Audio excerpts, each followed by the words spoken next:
Titusville. And yes, I know we're going live just after midnight, but it's because we are just about an hour away from when we hopefully will see this launch tonight. So last time I was here, I was also in this same area of the Max Brewer Bridge in Titusville, but I didn't really show you guys kind of how many people were out here. Obviously, it'll be harder to see that right now because this is a night launch, but I'm gonna flip it around and I'm gonna show you what I'm seeing. Earlier, there were hardly any cars in the parking lot here. Now you can see it's pretty much full. And yeah, there are still people out here, although it is a bit harder as it is a night launch. So not everyone could make it, but let me just show you what's up. Let me just show you here. The Titusville police, they are stationed, and this should pretty soon become a pedestrian only bridge, but we are not quite at that point yet. But check it out. I see some of you guys watching. Yeah, I know that you guys will probably switch off and watch a stream that has, you know, better coverage of the actual rocket launch, and I will not be offended, but I wanted to hop on here and just kind of hang out with you guys. We've been here for a long time now and just kind of waiting around, but so far everything is looking pretty good. It doesn't seem like there are any hangups. We did hear maybe about an hour ago that maybe there was a range issue, a range violation, and that was from someone who knows someone on the inside. Do you mind holding this? Sorry. But that is not turning out to be a big deal. So that is good. Let's see, Titusville police. So again, the bridge is still open. And this is that dang Max Brewer Bridge that I keep telling you guys about. So I wanted to show you it because, well, last time you guys said that you wanted to see more than just my face reacting to seeing a Falcon 9 launch for the first time, which was still really cool. So as we can see, we got some people coming with their chairs ready to sit and wait. And you guys, I don't know if you saw earlier, but I did a live stream with Angry Astronaut, and he unfortunately can't be here. He's in Europe right now. But he pointed out that this will be the most spectacular thing that the Florida sky has seen, the Space Coast has seen in a long time, if it actually launches. So we really hope that it does. See, we got live streamers and YouTubers everywhere. There we go. This is not the first YouTuber that we've seen here. Here we go. So Max Brewer Bridge. Wow, 2012 America's Transportation People's Choice Award. I bet you didn't know that. We did see a very professional live stream actually set up underneath the bridge, a channel out of Brazil called Space Orbit, and he was collaborating with someone named Marcel Campos. So, and let me show you guys this because, as we know, not everyone could be here. So I wanted to take you here with me. And these are some of the things you'll see. You'll see souvenir stands because, you know, we're hoping, we're hoping that this goes. And so, you know, maybe you want a commemorative t-shirt. So I'm showing you guys, and here are some of my lovely fans from the meet and greet. Say hi, everyone. We are live. I know, crazy, right? But yeah, people are starting to line up here, so let's go see. Let's go follow them. Let's see, I'm not seeing any comments. So, and let's see if we can get some light. Where's the, oh, the light is up there. All right. Okay. So, according to the local police source, they don't close the bridge at a specific time. They will close it when they think there's too much pedestrian traffic. Okay. So there's not a set time. Okay, so there's judgment when it's there's no set time to close the bridge. But wow, we are about to get to some street lamps up ahead. So sorry it is so dark. Just bear with me. But we have to walk on the street because the sidewalk is crowded. Yeah, the sidewalk is pretty crowded. Someone asked if the countdown is still running. To our knowledge, yes. As far as we know, yes. Yeah. If someone knows otherwise, please tell us in the comments. So this is the Maxburr Bridge. When it's not being populated for a launch, usually people are fishing. So, curious where you guys are all watching from. That's a nice shot back there. Can't really see much. Utah! Utah represents. I appreciate everyone who tunes into this because I know there are so many competing streams right now. But we're gonna get to that same spot that I was when I live streamed my first launch that I ever watched, which was only back in September. That was a Falcon 9 launch, so Starlink. But I'm gonna show you actually, I'm going to turn the camera around in a moment here and I'm gonna zoom in on Artemis so you can kind of see how far away we are. Peep the James Webb earrings. All right, let me show you some stuff too. So I'll go a little bit slower. Oh wow, we got people watching from all over the place. Unfortunately, I couldn't stand next to Tim Dodd because I did not get press credentials, but eventually, you guys, I will. I had credentials to go to the NASA. Sorry.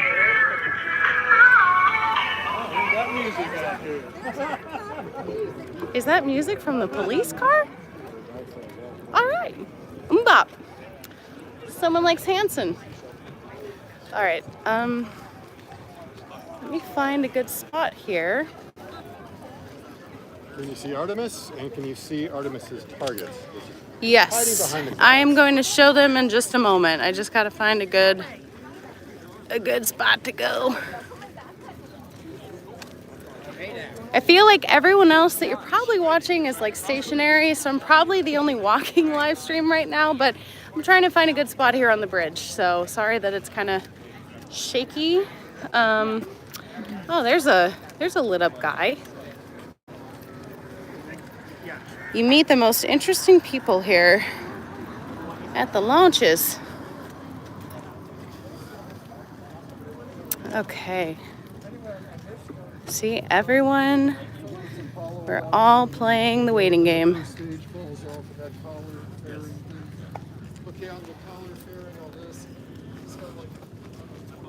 It may be dark, but there's still people here. Oh, okay. They say talk to some people. Man, is there a way to put a flash on this? Oh, enable flash. No way. Oh my gosh, did things just get exponentially better, everyone? Wow. All right. Sorry I didn't do that sooner. Can just see, this is it. Everyone's staking out, man. Everyone's staking out. Oh, that poor guy didn't like the flash. Man, woman on the street interview. Okay. Let's find someone interesting to talk to.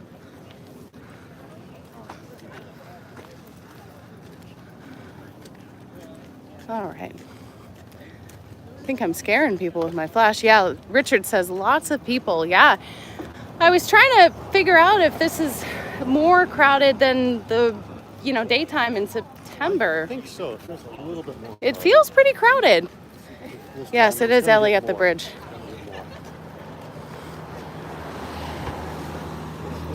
All right.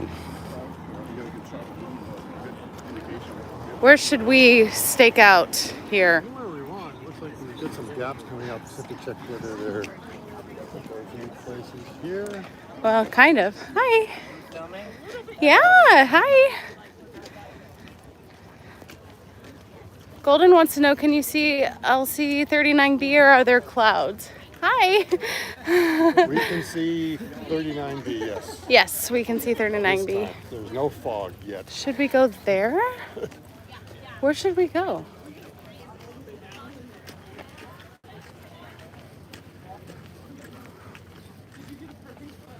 Anywhere along here will be okay. Just make sure we have enough room.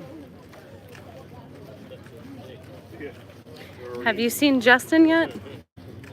No, Last time we met. That would be about where. Okay, we're trying to get to a spot where we met a Burger King representing it. I don't know what that was about. We're trying to get up to a spot that we met a very interesting sort of filmmaker last time. Okay, we can see Artemis, and we can see the target for Artemis. Okay.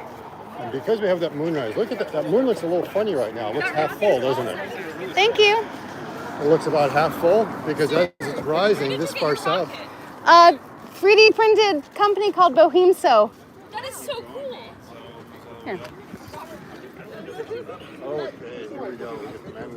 That is awesome. So it's a company here in Florida called Bohemso, and they send them to me because I do a YouTube space channel. That's actually awesome. So you guys are live, so don't curse, but say hi. How old are you guys? 18?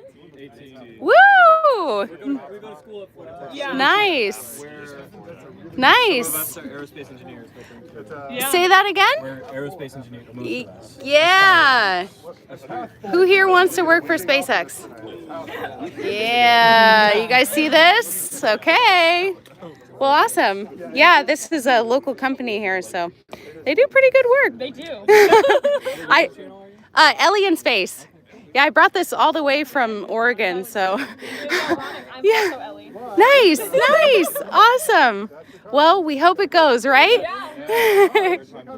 Have fun. Have a good night. This kind of gives you an idea how much you might be able to see, though, which is a good thing. It's clear enough that moon to get that sharp. All right. Ellie, are you able to get the moon? Yeah. Because right now it's in an unusual orientation because it's so close to the horizon. So tell us. Well, normally when you see the moon, it's higher up in the sky, and you see one side, the half to the left and half to the right. Right now you see the half to the bottom, and the darker half is on the up, because we've got moonrise right now. Yeah, the bridge is closed. And we do see Artemis, and we see its target. So there's the moon, everyone. Here, let me get to a good spot before I zoom in. Every time I think it's a good spot, then I'm like, no, we're not far enough yet. So we're gonna power walk. Fast forward. And actually, guys, this is a long bridge. All right. Okay. All right, you guys. I think we found the spot. Okay, everyone. The moment you've been waiting for. That's the moon. And there she is. So, yeah, I'm pretty far away. But we're also pretty excited. Golden Pacific Media says, wow, pretty night. Marcus House. Hello, Marcus. Thanks for watching. We wish you could be here.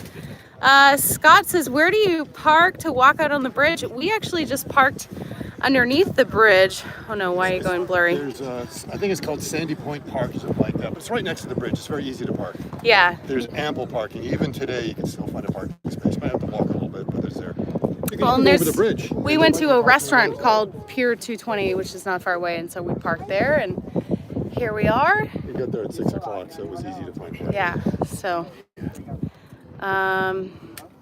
yeah, Marcus, thanks for joining us. Marcus House into house. Yeah, Marcus House is in my live stream. Let's go.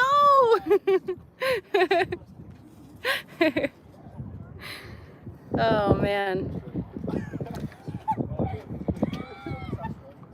Hello from Vancouver, Canada. Oh, thanks for watching. And yeah, let's have it go this time. Fingers crossed. Fingers crossed. Yep. Any issues reported? I haven't heard of anything yet. There was something about them sending some guys out to the pad to tighten some bolts about 2 hours ago. That was a while ago. I haven't heard anything since. That's been addressed. Okay. Someone forgot to tighten the bolt. All right. All right. Yeah, fingers crossed. Ooh, another person from Tasmania. That's cool. You guys should hang out.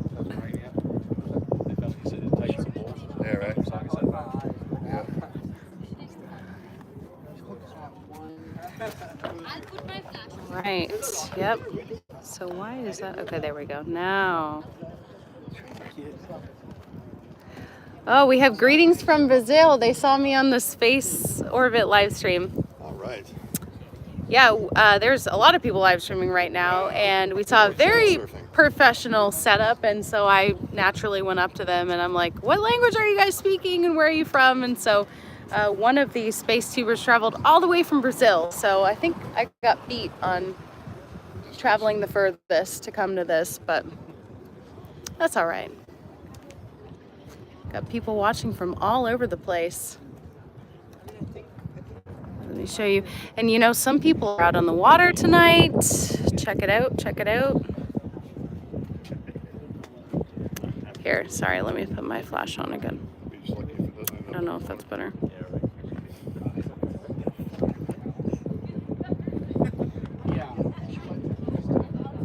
See, that is like the closest I can get. It ain't great.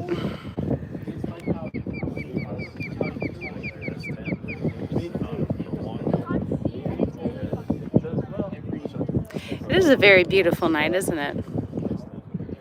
We even saw a dolphin earlier. Like right here.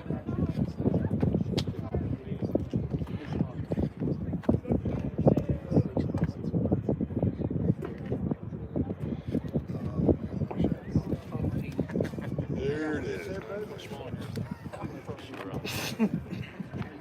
That's ridiculous. Man, why does it keep doing that? So what is our countdown now? What time is it? 12:21. 12:21. Only a short while compared to how long we've been here. Okay, wait. Let me... Can I interview you? Uh-oh. You're like, I don't have a choice. Well, for some reason, yeah, it is the police playing the music. Okay, let's go. Let's go. You said you've never seen a launch? No, I have not. Neither has my girlfriend. Sure. Wow, so this will be your first launch. What an epic first launch. Oh my gosh, what do you guys think? Do you think it's gonna go? Yeah, I think it's gonna pop, man. I think it's gonna happen. Yeah. What about you? Oh, yeah, let's go. And you guys drove here from where? Chicago. Wow. First ride in the Model S. Wow. Trip, anyway. Were you worried about driving that far and it maybe not working out? No, we actually planned it and we kind of did our research and, we had time, so It's an adventure. it sure was. It's always an adventure here in Florida. Just to figure out how to program the Tesla. Yeah. How was that? It's super cool. Nice. Amazing. Nice. No flat tires, can't complain. Yep. Awesome. Well, And now we're hanging out, yes, we are. signing off. Yes. Back to you, Ellie. Cool. I don't know. Yeah. When I put it in the other way, I don't have flash, so I guess I could get, yeah. Flash isn't going to help much here anyways, because it's too far away. Yeah. So when you put it into selfie mode, you are able to get lighting or not? You get enough light here. Yeah, I do, but it's better with the flash. Yeah. Oh yeah, for Yeah. but for the distance stuff, I don't think it matters. If you're talking to people here, definitely. Yeah. What? Keep your hands free. Oh. Well, maybe we should do a little. Mind holding it while Scott and I give a lesson? Sure. I need your help. Let's do the lesson. So actually, everyone here has to help out. Okay. No, we forgot to bring the water bottle for the water day. You said you had water. We're gonna give you a lesson. Okay, what should the lesson be on? What? Something that we can use this to demonstrate and explain. Well, the first couple of things we're going to do is talk about the launch sequence. Okay, make sure you talk loud enough. Okay, so the launch sequence. Do we know what's going to happen? So, can everyone name the parts of the rocket? Core. The orange part is the central core. Boosters. Boosters. Okay, and then we have up here Most people would call that the second stage, but it's actually called the Interim cryogenic propulsion stage. Something like that. Yes, Right? right in there. So it's a little piece right in here. Really easy to say. This is the stage which is going to send it out of Earth orbit into lunar orbit, doing a maneuver called the translunar insertion, which is going to happen about. Oh, Bimmer Geezer, thanks for the chat. Yeah. Can they hear us? Can you guys hear both of us? I'm used to yelling. I am too. Okay, so well, don't then worry. yell, If we yell. have a competition. Yell. Don't worry. I Yell. can get the volume up. Don't be You afraid. want 100 decibels, it'll come. Okay, so at the bottom of the booster, we have these 4 main engines. These are actually shuttle main engines. And they burn, what's the propellant? Hydrogen, which goes from about there on down, and oxygen, both of them in liquid form. So you see the hydrogen is the majority of this tank. And this is a very powerful kind of propellant. And despite the size of this, it's not quite enough thrust to get it off the pad. So it needs a little bit of help from these boosters. How many sections are these boosters made up of? 5. It's a handful. 5. Yes, a handful. 5. So I believe the shuttle had only 4, so they actually extended it. So it's basically, these are the shuttle boosters. This is a stretch shuttle engine or external tank, and then the engines are here. So the countdown sequence set up about T-minus 30 seconds. The umbilicus system gets ready to detach. It's not detached yet, but it's waiting. And at minus 20, what happens? The chilling of the engine. The chilling of the engines, because if you know something, you don't want the thermal shock or something's going to break, so they try to cool it down before the cryogenics is going to hit it. So they get the chilling.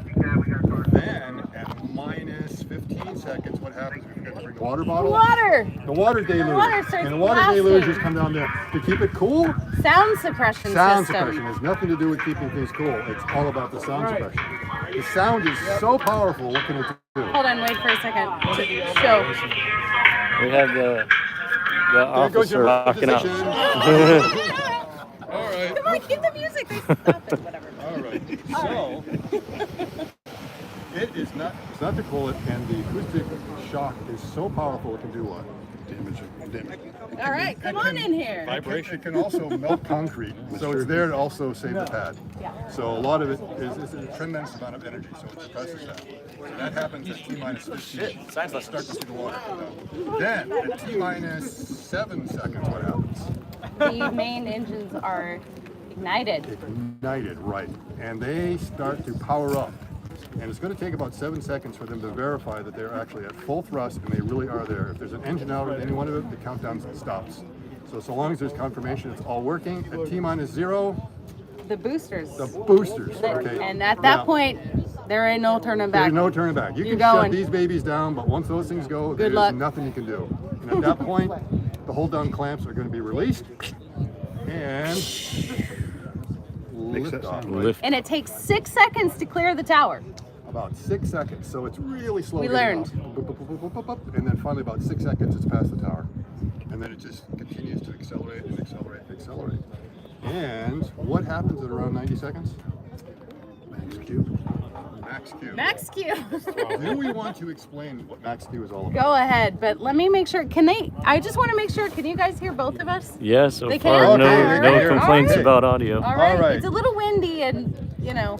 Basically, okay, so the long form of it is that engineers and mathematicians were really lazy and we do not like having to write the same term again and again and again, so sometimes we have an abbreviation. And Q is an abbreviation for dynamic pressure, which is written as 1/2 rho v squared, where rho is the Greek term, or is the Greek letter for R and means density, and the v squared means the vehicle velocity going through the fluid medium, okay? And it shows up in equations all over the place, and so we hate writing 1/2 rho v squared, so someone somewhere along the way just said Q equals that. So what we want to do is that is the dynamic pressure that's felt, and the dynamic pressure is basically what I'm feeling right now, this wind blowing on my face. So the movement of wind creates pressure on a body along with the static pressure. So when you blow up a football, the pressure that's in there is static pressure. But when you throw the football through the air, it's going to start feeling a drag force, which comes from the dynamic pressure. The dynamic pressure increases as the velocity squared. That means you double velocity, the pressure goes up 4 times, okay? So that means the drag force, which is a function of the dynamic pressure, is increasing along with velocity squared. Give you an idea, hurricane category 1 is 75 miles per hour, right? Hurricane category 4 is 150 miles per hour. Yet it's only twice 75 miles per hour, right? Yet it can really do 4 times the damage because it really is 4 times the force. So that's what's going on. We double this, it's going to get a lot more. So as we go faster and faster through the atmosphere, we are experiencing more and more load on them. Why So did that you means choose our Q?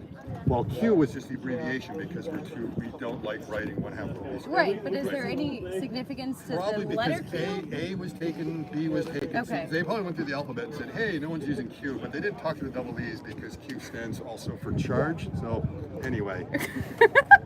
Okay, so I mean, A was acceleration. Okay, okay. B, I think, shows up in electromagnetism. C is usually like the chord length or speed of light constant. Okay. E was taken, D is diameter. E was like Euler's number. So Max Q. Q wasn't taken. Let's take Love it. the model. So that's Thank why you. it's Q. Okay, now, as it's going up, it's going to increase because the velocity is getting faster. But as we get higher and higher in the atmosphere, what's happening to the density? It's dropping. It's getting lower and lower and lower. So what happens is there's a battle between who is increasing faster and who is decreasing faster. And at first, the velocity wins the battle. It's increasing faster. The velocity squared is increasing much faster than the density is dropping off. But the density actually drops off as an exponent. And so what happens is you multiply the two together. So you start multiplying two numbers together. That's what gives you your drag force, or at least the dynamic pressure. The drag force is also the coefficient of drag and the cross-sectional area and a bunch of other things. But what happens, the atmosphere gets thinner, rho starts to drop much faster than v squared can go up. And eventually it gets so small that what's a big number times 0 is what? 0. Okay, so density gets really close to 0. It wins the battle. So at that point, the density or the Q reaches its maximum value and it starts to drop off. That's why it's considered max Q, because it's kind of the top of this hill that you go up. So Q is being plotted up like that and then coming down. When you get up there, you go down. So what they do is as they start getting close to that point, they don't really want to make the top of that hill too high. They want to make it come down, so they intentionally slow down the acceleration just a little bit. And that's what they call throttle back. Because at that point, the drag force is so much, you're probably putting more of your effort into making the atmosphere get very hot from the drag than actually lifting the vehicle. So rather than basically heating the atmosphere, let's hold it back a little bit, wait till the density goes down, and then we'll start to go up. Because there's also this battle that every time you are burning the fuel, some of the fuel goes into lifting the payload, but most of that is going into actually lifting the fuel that you're going to need a few seconds or a few minutes later. Okay, pause. Yes. Does anyone have questions yet?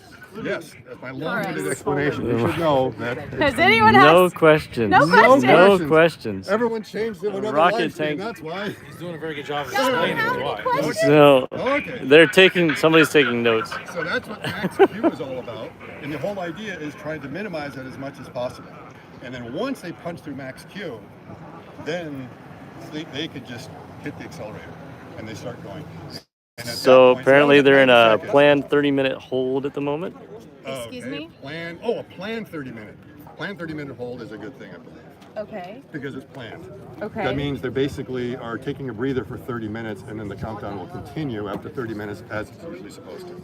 That's usually what a So planned it's 30 not going to be a 30-minute delay. No, it should Okay. just be that it's like, all right, let's everyone kind of take a break. We've done everything in our checklist right now. Plan 30-minute hold. We'll see if anything else comes up, and then they will proceed with the countdown. Hopefully very soon, which should be very soon because they are basically 30 minutes from launch. Wow. Scheduled launch, anyways. But they have a 2-hour window, so that may not be too bad. Right. So we got 2 hours to go. Okay, so once it goes through, you can start going as fast as you want because the air density is dropping extremely fast. Somebody wants to know if the side rockets land the same as the SpaceX rockets. These, no, they fall in the ocean. These are not retrieved. In the shuttle program, they were retrieved, but these are being dumped. So everything is being dumped. There's absolutely nothing reusable in this. In the shuttle program, a lot of the things were reusable except for the propellant tank itself. So that's going on up, and then we have about another 30 seconds before booster separation.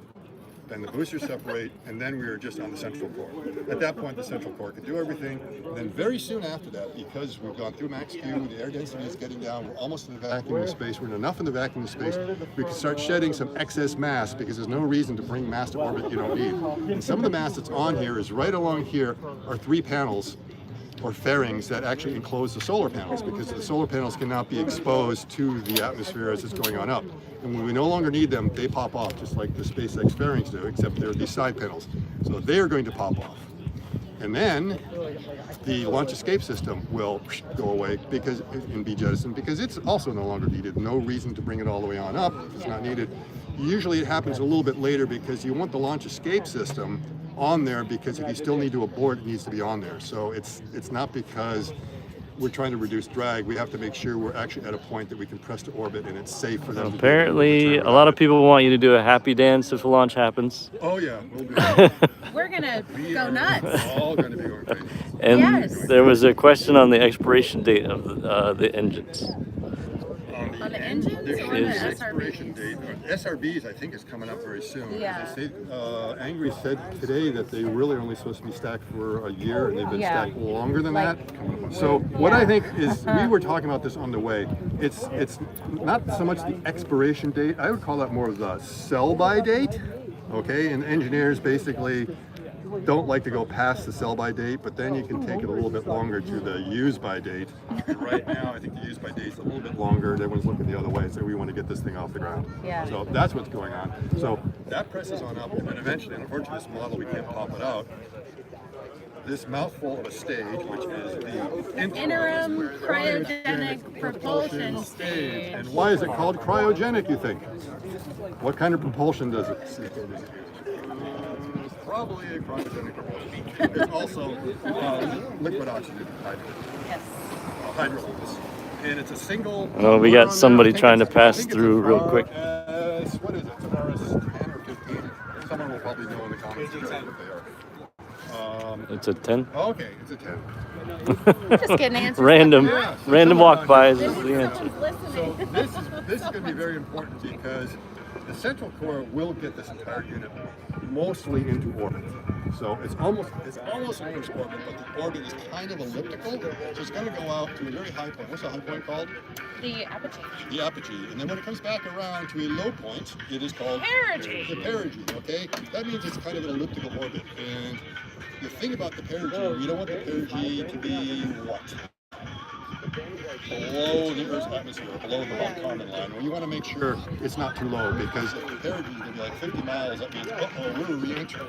So you need to make sure that perigee is a little bit higher. And what you end up doing in orbital mechanics. They probably won't be able to hear it. Yeah, everybody's commenting the song. Sorry guys. Is, Police keep going by. The officers are rocking out. It's the officers, guys. It's not us. It's Okay. very distracting. Yes. So what ends up happening in orbital mechanics is that if you want to raise the perigee, in other words, the low point of the orbit, you actually have to do the burn 180 degrees away on the opposite side of the orbit. Funky. At apogee. So at apogee, you do your burn, and it will raise the perigee. That's so weird. And if you want to lower the apogee, you do the burn at the perigee. And the other thing is that if you were in orbit, and we're orbiting around Ellie like this, in a little orbit like that, and we want to go to a higher orbit up here, you don't say, oh, I want to get a higher orbit, let's do this, and go up like Right. that, which common sense might think to tell you that's what you're supposed to do. No, actually, to go to a higher Horizontal. orbit, you go horizontal and you give it a big blast, and it's going to come out, and now the orbit's going to be like this. And it's going to come back to its original point. Ooh, so the perigee is still low, but we now have a new apogee. So what we do when we get down here to the new apogee, we do this again. This is a circularizing burn, and then suddenly we come on up here and we have a much bigger orbit. So it takes 2 burns to circularize. So what's happening is it goes up, and I think at, once we get the separation of this, at 16 minutes, the fairings come out, and, the fairings have already been dropped off. At the 16-minute mark, the solar panels will come out. And then the solar panels will lock themselves and make sure everything's all right. And then a few minutes after that, probably around, 40, 45 minutes, So when do we do the TLI? the TLI comes after the perigee raise maneuver. So there's this perigee raise maneuver, And and that's happening at kind of an apogee in that orbit to raise the perigee. The thing is, we're never actually going to make it all the way over to perigee, because somewhere along the way here, there's going to be 20 minutes. Remember, the orange part's gone. And this white part, this bit, that's all we have right now. Around here, there's going to be a 20-minute burn known as a TLI, or trans-lunar insertion. And that burn is going to go along there, and it's going to make the orbit appear to get bigger and bigger and bigger, and it's going to come around and head all the way to the moon. Now, it's doing a very interesting kind of figure 8 maneuver. And then after, I think, 4 days, something like that, it kind of gets out to the moon, and it's going to go in orbit. What kind of orbits are going to do around the moon? Did you say retrograde? Retrograde. Do you know what retrograde means? Backward. Backwards versus a prograde, which is a forward orbit. Now, all satellites orbit in the same direction. Basically, they go from west to east. Okay, they go around, so everything is heading in an easterly direction. Okay, going that way. They always go that way for 2 reasons. One, you want to make sure everything is like one-way traffic. You don't want to have satellites doing this, so they're all going basically in the same direction. And you pick up a little bit of speed from the Earth's spin. So if you go in the opposite direction, you actually are losing about 2,000 miles per hour, because you've got to make up for the fact that you are subtracting something and you've got to add the other. So in the forward direction, you're getting 1,000. So it makes more sense. You can put more payload in if you're going in that direction. And that's considered a prograde orbit. If we go backwards this way, it's retrograde.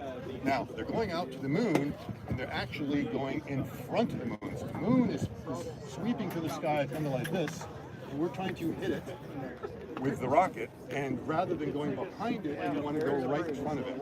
So it goes in front of the moon, and then it's going to go in orbit around like that.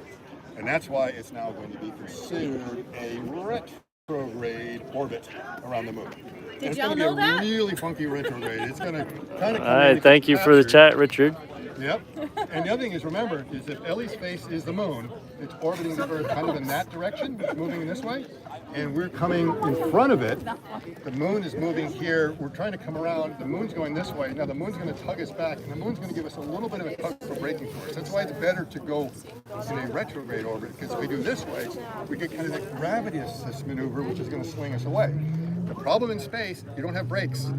Your brakes are called motors or rocket engines. If you want to stop, you've got to turn it around like this and waste fuel to actually slow down. So when you slow down to get into orbit, that's now less fuel that you have to get out of orbit. So you have to plan all this stuff carefully.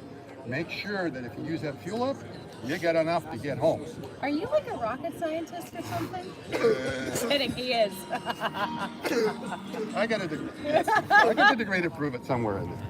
So that is the point of what's going on here with these different maneuvers. So, do we want to use some analogies of what's going on in the orbital mechanics? Sure. All right. So, if we think about what's happening tonight, that rocket right over there that we can kind of see, and the moon that we can see over there, we're aiming towards that. And if you and I were playing catch. Gronk and Brady. Gronk and Brady. Gronk and Brady. Who am I? Uh-oh. The Gronk? I don't know. Let me get Gronk. adjusted. No, I guess she's Brady. Here, hold the camera for a second. Let me get adjusted. We actually have. Here you go. All right, Brady. Getting pushed back. Here you go, Brady. Now, if you're standing still and you want to throw the ball to me, where are you going to throw it? Right to you. Okay. Didn't go in the water. You're going to throw it right where I am, right? Right. All right. Now, you're going to go over here in the light. You think you can do it from here? If I'm running like this, Right. you're going to throw it at me or Where I think you'll catch it. I'm going to be. Yes. So you're going to throw it ahead of me. So when you throw it, I might be here. The ball's going to come over here. I'm going to run up here, and I'm going to catch it like that. And as you know, Gronk and Brady, they have to practice this all the time to get the timing down right. If Tom leads Gronk too much, he can't get to it. If he throws it behind Gronk, well, that's going to be a mistake. What he wants to do is he wants to make sure it gets right there so he can just catch it. Now, the other thing is he doesn't want to throw it too hard, does he? If he throws it really hard, it's going to hit Gronk's hand, it's going to go off. The idea is you want to have a nice soft touch, so when it comes in, it just lands.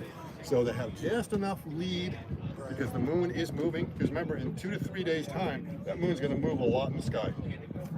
And we've got to make sure we get it in the right place, and it's just going to come softly on in there, and it gets captured. So we could reduce the time, the transit time from Earth to the moon, but we'd be going so fast it'd be really hard for the moon to be able to capture us, or we'd have to use a lot of propellant to slow down. And the thing is, propellant is very expensive. It's probably the most expensive commodity out there of everything. So hopefully that gives you a slight idea of what's going on in launching things. We can do the same thing about Mars. Now, We get out a prop? you want to get a prop out I don't here? know. We can get some other props. We got out here. time. What I got time my is bag it? here. All right. We are going to make a model of the Earth-Moon system. Quarter till. Also, thank you, Richard, for the super chat. I really do appreciate it. Here And is Earth. Who wants we're to get the almost Earth? to launch time. Earth. We got the Earth. Okay, now, big question is, I got a couple of balls here. Which one of these Oh, would be we have the officers size coming through again. of the moon? They want us to dance. All right. So, anyone in the chat wanting one there? If this is the Earth, which one of these would best represent the moon? This ball here, little green ball. The blue ball here,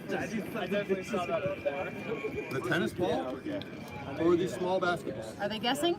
No guesses so All far. right, you guys. If this is the Earth, which one of these balls would be the moon? No guesses. No guesses. No All right, guesses. no one wants to Now, you know how believe we can figure Blue this or green. Everyone's tired. Tennis ball, blue, out? blue. What the diameter? Tennis ball, green. Some guesses coming through now. What is the diameter of the Earth? Anyone remember? It's roughly 8,000 miles. Don't have to process, I remember it. 8,000 miles. Okay? The diameter of the moon is approximately 2,000 miles, like 1,900 something. But let's just call it 2,000 miles. Because Okay. the math is easy. Okay, 8,000 divided by 2,000 gives you factor 4. So that means we have to find something which has a quarter of the diameter of this. Now, it's really tricky to measure the diameter of a sphere, so we're going to do a trick. You're about to see a trick. We're going to see a neat little trick. What we're going to Congratulations. do is we're going to measure the circumference of this ball right here. Like that. Let me get the scissors. We have scissors, you guys. We came prepared to give you a All kinds of lesson. stuff. This string is equal to the circumference of this ball. Yes. All right? I'm going to take Verified. this string and I'm going to cut the string in half, like some kind of magic trick here. Don't worry. Yeah, I'm going to do one of these things. I'm going to cut it into the 4 pieces and then somehow magically bring it back together. I wish. All right. So that's a half. We take this half here and cut that one whoop, in half. So that means this string section is about a quarter of the length. So let's take this ball. No. Why does Richard have so many props with him? Richard. Who's Richard? Scott. That's Scott, guys. All right, look at this one. Scott Look just at this carries one. props This all the one. time. Oh, it's a little bit too big. It's a little bit too big. All right. That's because these are props you all have at home. We Let's want try the little green there's ball. that too. The little green ball is a little too small, I think. The blue ball. Blue ball just about represents the moon. That's the moon, that's the Earth. I have an idea of the size. How many of these do you think fits in there? Well, the diameter, this is like 4, Yeah. 4 times. Okay, Anybody who guessed blue did great job. okay, this is 4 times the diameter, right? It's 4 times bigger than this. But that's a linear length. Then we have to remember there's also the diameter in this direction, diameter in action. So 4 times 4 times 4, 64. So 64 of these volumetrically fit into that. Now, the other question is, what's the surface area, the ratio of the surface areas of the two? Is it also 64? No. What is it? It's 16. 16, exactly. Exactly. So the moon has 1/16 the surface area of the Earth. Fun little facts, right? Now, the next thing. Once again, does anyone know what a geosynchronous orbit is? The geosynchronous orbit is an orbit I think I've heard of it once. where the satellite takes 24 hours to make one orbit of the Earth. And that's important because it means the satellite appears over the same spot of the Earth the whole time, because the Earth is rotating as the satellite is orbiting. So you look up there on the satellite, it seems like it's always in the same place. Now technically it's not quite 24 hours, it's just sidereal time, which is like 23 hours and 56 minutes or something like that. 24 hours is good enough. So that's a geosynchronous orbit. Where do you think the geosynchronous orbit is? Is it like here, here, here? How far out is it? No, this is low Earth orbit. This is what they call LEO. And then we got GEO, which is the geosynchronous orbit. So we have a question for you, Scott. Oh, we have a question. Real quick, somebody wants to know if the moon is a perfect globe or a little squished like Earth. Oh, I think it might be a little bit squished. One thing for sure is it has what's called a mascon, which means the center of gravity is not actually in the center of the sphere. So because of volcanism or something like that, there's some rocks that are more dense in other sections. So it's actually very difficult to keep a satellite in orbit around the moon because of that. After a while, it will decay and crash. Yeah, it's really difficult. There's actually, I think, a couple of rare exceptions. If you get in the right kind of orbit, it's able to do it. But for most of them, if you don't have a propulsion system, it will decay. Somebody wants to know how far the moon is from Earth. Yes, we're going to get to that. The first thing we're going to do is the geosynchronous orbit is approximately like 22,000 miles above the Earth's surface, okay? But the Earth is 4,000 miles in radius, okay? So we want to measure from the center, because usually you should probably measure an orbit from the center of the mass. So 24, or 22 plus 4, 26. 26,000 miles sounds a lot like 25,000 miles, which happens to be the circumference of the Earth. So that means I just measured the circumference of the Earth. So this represents about 25,000 miles, which means if we kind of look at that from the center, that's where the geosynchronous orbit is. All right, everyday astronaut, thanks for joining. We'll see you in a little bit. Dirk, I guess, Dirk is gone now. Dirk took off. So I didn't realize he was joining in the live chat. So that's cool. Everyday astronaut did? Yeah. Are you sure? I'm not 100%. Sir, are you sure? I'm not 100%. We'll have to review the chat. We'll have to review the chat. Building that's really hard to see with the VAB is a little bit behind there. He is much closer because we're what, 11? 11 miles. He's probably about 4 miles away. So Tim's okay. about 4 miles away. We're about Okay. 11 miles. It may not have been him then. Yeah. Okay, so this is geosynchronous. Now, let's continue this trip.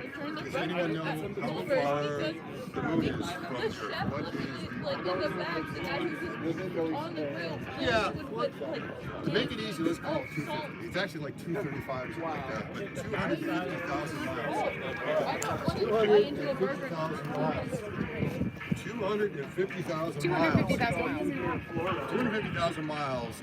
If you divide 250,000 miles by 10, what do you get? You measure it. Music again. We're all distracted by the music. So first, yes, I mean, where do you think the moon would be? You think if that's about where geosynchronous is, where's the moon going to be? About here, here, here? How far away do you think it's going to be? Bring me to Wisconsin. Well, let's find out. Really far away. Think about it. The circumference of this globe represents 25,000 miles. The moon is 250,000. That means if I take this string and wrap it around this 10 times. One. Okay, there's 2. 3, 4, 5, 6, We ain't 7, messing around. 8, 9, 10 right there. Okay, so my finger is right there. Let's cut that. Oh, good.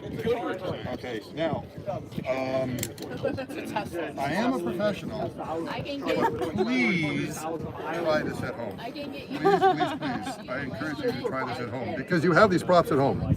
You have strings, you have basketballs, tennis balls, good enough. I don't have a basketball. Well, most people do. Okay, so Ellie, you want to hold that? And then let's hold the string. So remind people what we're showing them. We are showing how far away the moon is. And remember, this ball is the right size. So we're coming up with a scale model of the Earth-Moon system. And let's see, do we want to make it down here? How far do I have to go? How far? How far? How far?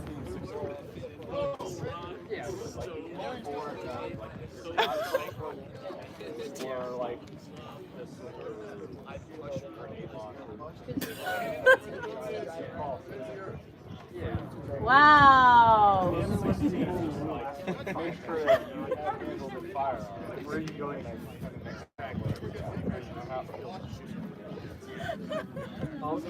You had to go and think about this. Yeah. You do this in a classroom, and most of the kids will think, oh, it's going to be over by this desk or that desk, and then they're always surprised you have to go out into the hallway to say that's what the moon's going to be. It is quite the distance. So again, please try this at home. Can I have the model rocket back? All right, let's do a check on time. What time is it? Approaching T minus 10. T minus 10. Wow. All right. Okay. Our lesson, I think we can wrap up our lesson now, right? Wrapping up our I hope lesson everyone learned a few things. And T minus 10. Wow. But Is it really gonna happen? Is it really gonna happen? Because like I was here in September and it was supposed to It happen. sounds like it's happening. I think it's gonna happen. It's gonna happen. Do you guys think it's gonna 10 happen? You probably do. Plan hold. T minus 10 minutes. T minus 10 minutes. All right. I am so excited. I've only seen, well, I was going to say I've only seen one launch. I kind of saw Falcon Heavy, although it was fogged out. So, yeah. Seen 2 launches. Couldn't really see one of them. But we have just a great view here. Straight shot over there. We're a little further away from it, but I mean, we will be able to see it for sure.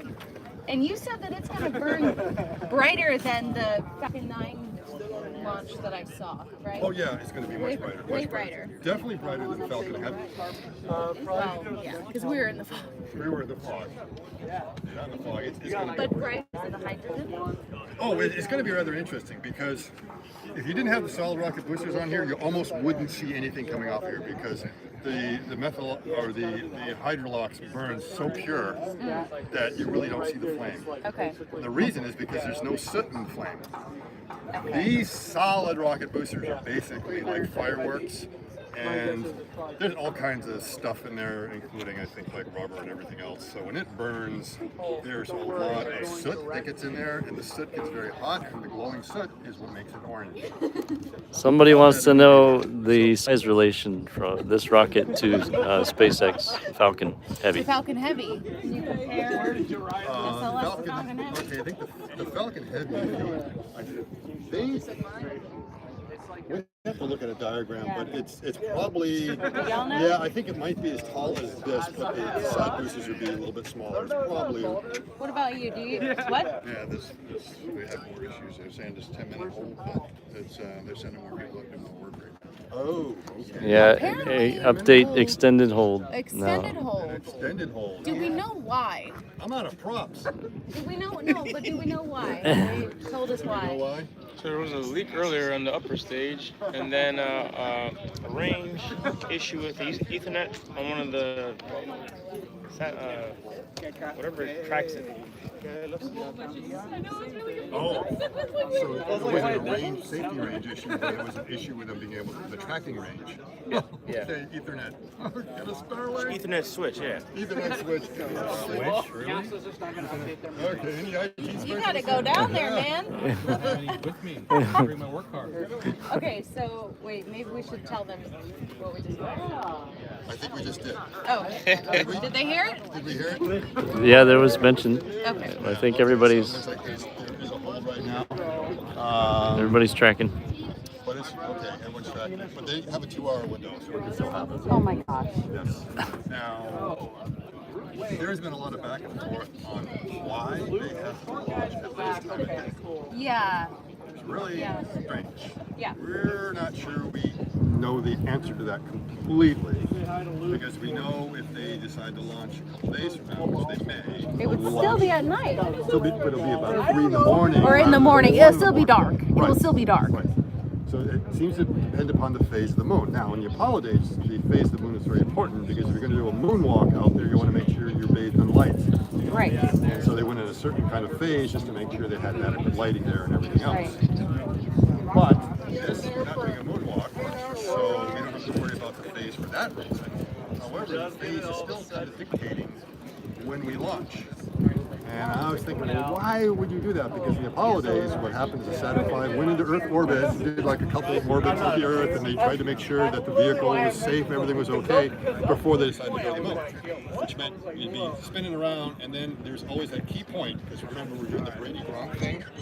Imagine, like, Brady's in motion to make the pass. And he needs to do it when he gets to a particular point before he crosses the line of scrimmage, because then it won't count, right? So the same thing is happening. Is if you're going to make that pass, you have to do it at a certain time, otherwise you're going to miss your target. So there's a certain point in the Earth's orbit that is when you want to do the translunar insertion. And it seems like you can do that anytime you want. And then they are not actually doing a full orbit for some reason. They're going up and they're actually doing a partial orbit, and then not even all the way around is when they do the translunar insertion.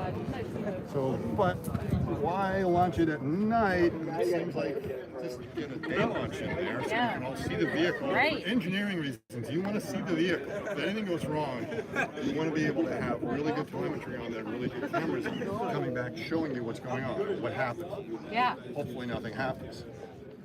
But they decided not to because they're going to do the exact same mission profile as Artemis 3. So why can't they stay in orbit? I don't understand that. Now, one theory, this is Jonathan McDowell, he thinks it might be boil off, right? Yeah. That the second stage has oxygen and hydrogen. And the problem with those two cryogenics is they like to boil off. And you're going to be losing them. It's either use it or lose it kind of thing. And it may be that if you stay in orbit too long, you lose too much of it, and you may not have enough hydrogen. So it seems like it's like really urgent, get that burn in as soon as possible. Because the translunar insertion burn is going to be over. It's a 20-minute burn, but the whole thing is going to be over an hour and 24 minutes into the entire launch. So T plus 1 hour and 24 minutes, it's over, already on its way to the moon. Normally an orbit is 90 minutes, which is 1 hour 30. So that means we haven't even completed one orbit and we're already pressing the moon, and they did not do that in Saturn V. They did a couple of orbits before going on. So we don't quite know the answer to that. Well, didn't you also say maybe it's because they want to prove it can launch at night?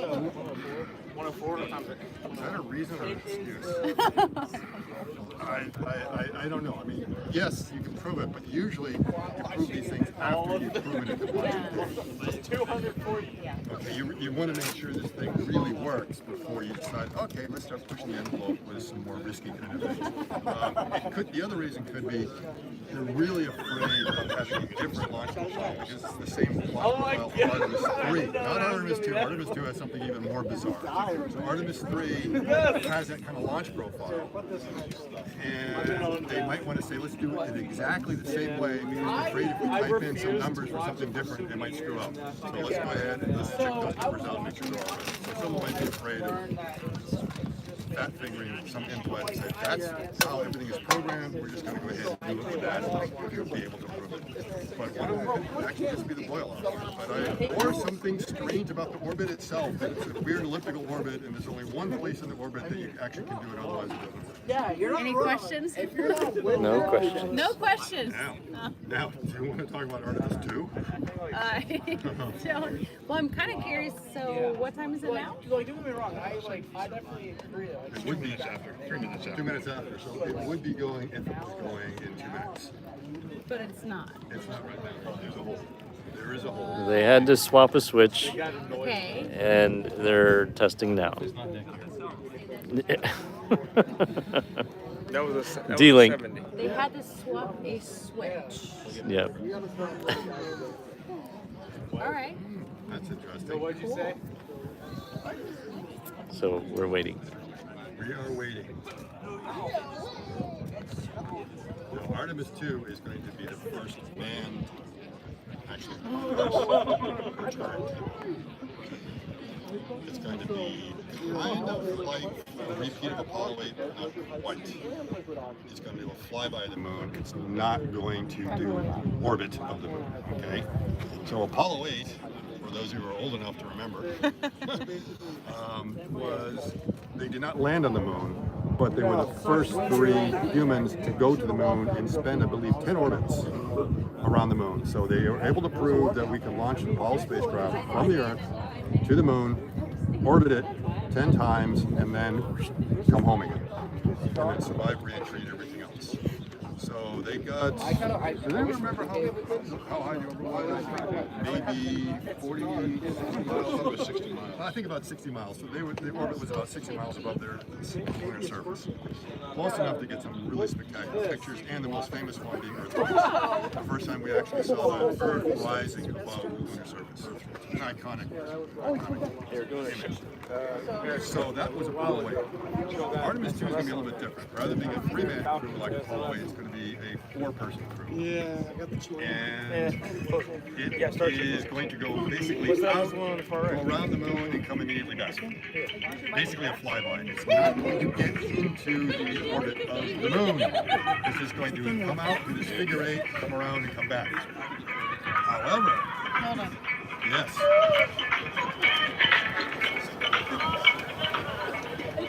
Okay. What is that? I've never seen that in my life. It's the Artemis scan. So, yes, Yes. it is. So now what it's going to do to get there is a very different velocity.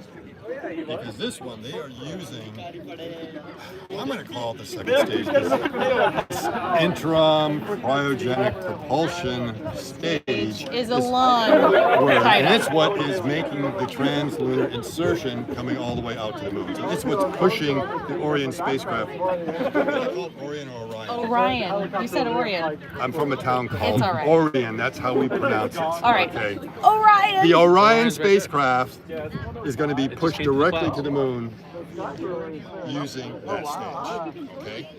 And that's basically the way the Saturn V did the same thing. The third stage is what pushed the Apollo spacecraft all the way out there. Now what's going to happen is in Artemis 2, that stage is not going to send it to the moon, it's going to put it in a really high Earth orbit. Very, very high. Probably out around geosynchronous and maybe a little higher. So it'll probably be the highest that any humans have orbited the Earth. Extremely high. But it's going to be jettisoned right after that. And there's going to be at least a 24-hour shakedown cruise of the Orion spacecraft to make sure everything is okay before they decide to press to the moon. If not, they are just going to do a return. Now, that spacecraft does have a service module in there, which can give it enough of a boost to make it go out of that very high orbit and then kind of fall towards the moon. So that's rather interesting. The problem is, they are now using a lot of propellant to get out of Earth orbit to get over to the moon, which means they probably don't have enough to do the braking maneuver to get into Earth or lunar orbit. They probably could. They probably can get in the lunar orbit. The problem is they wouldn't have enough left over to get home.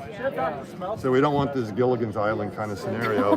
So what's going to happen is that rather than doing that, they are just going to do this flyby of the moon. Fly me by the moon. Yeah, something like that, okay?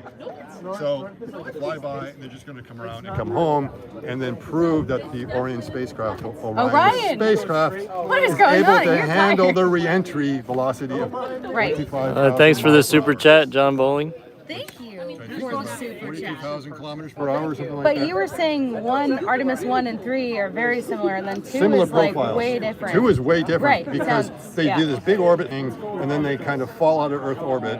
I shouldn't say fall out, they go a little bit higher out of Earth orbit and fall into kind of a lunar bypass orbit. Yeah, why and are quickly they? come back. What do you think is the point of 2? Because they're not ready to land. And the silly thing is, I think the closest approach they get to the moon is like 400 kilometers. So I was like, what's the point? Apollo 8, 10 orbits, I think. At least 10 orbits and about 60 miles. So they're going to be much further out. But part of it is to make sure that this human-rated machine is able to function in high Earth orbit. Everything is okay. They do the shakedown on that. They go in there. Yes, we can go all the way out to the moon. We can come back and we can re-enter into the Earth's atmosphere at this blistering 25,000 miles per hour, about 42,000 kilometers per hour, and survive it. So they basically want to prove that it really is human-rated. And that is supposed to be sometime this spring. Okay. I think April, but you know how these things kind of slip. So sometimes next year they're supposed to do it. Not much. what are we at in terms of time for the whole? Yeah. Now, even in Artemis 1, the kind of orbit it's going in is also a rather funky orbit. They're doing a bunch of weird maneuvers and kind of changing their orbital parameters. Right? It's going to be a really big orbit. It goes way out, and then kind of comes back, way out, and comes back. And it's like, why are they doing that? Well, there's this thing called the Lunar Gateway. And the Lunar Gateway is in orbit around the moon really far away, in a very, very high orbit. So the idea is you're supposed to be able to visit that. And you're going to be that you can visit this station that's very high.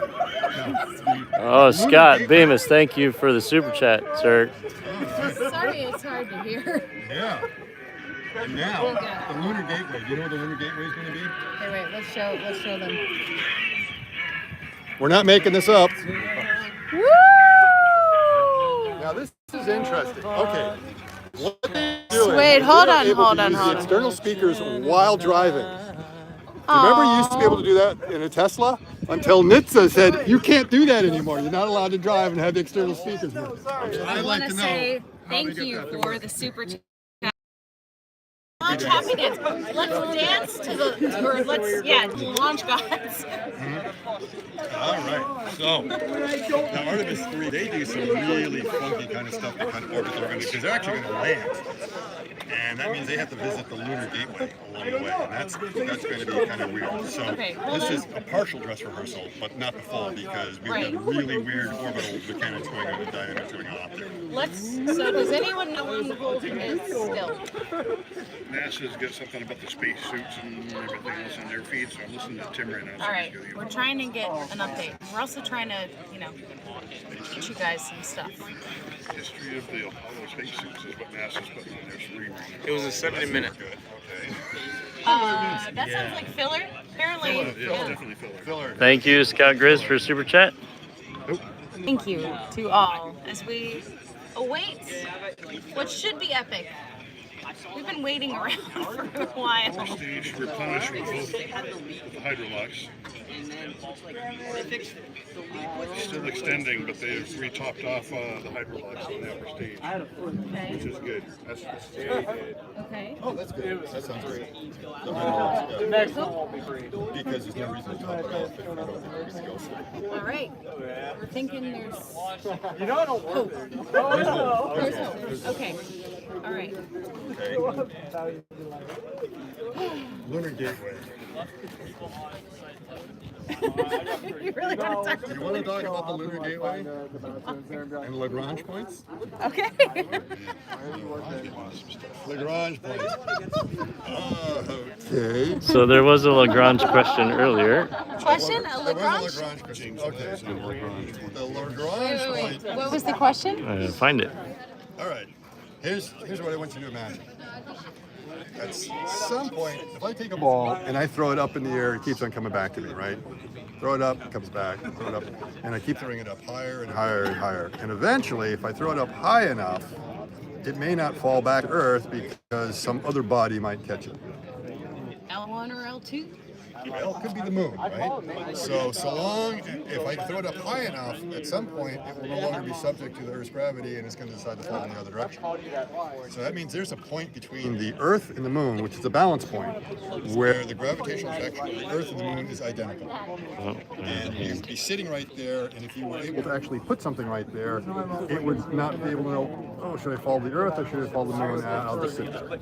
That's considered a Lagrange point, where the gravitational attraction between the Earth and the moon, or two bodies, are the same. There are Lagrange points between the Earth and the moon, between the Earth and the sun, and everything else. Now, it turns out there's actually 5 Lagrange points. Okay? So this, I believe, is L1, and then there's a couple others that are like out here somewhere, off the sides, and then I think there's like one back there.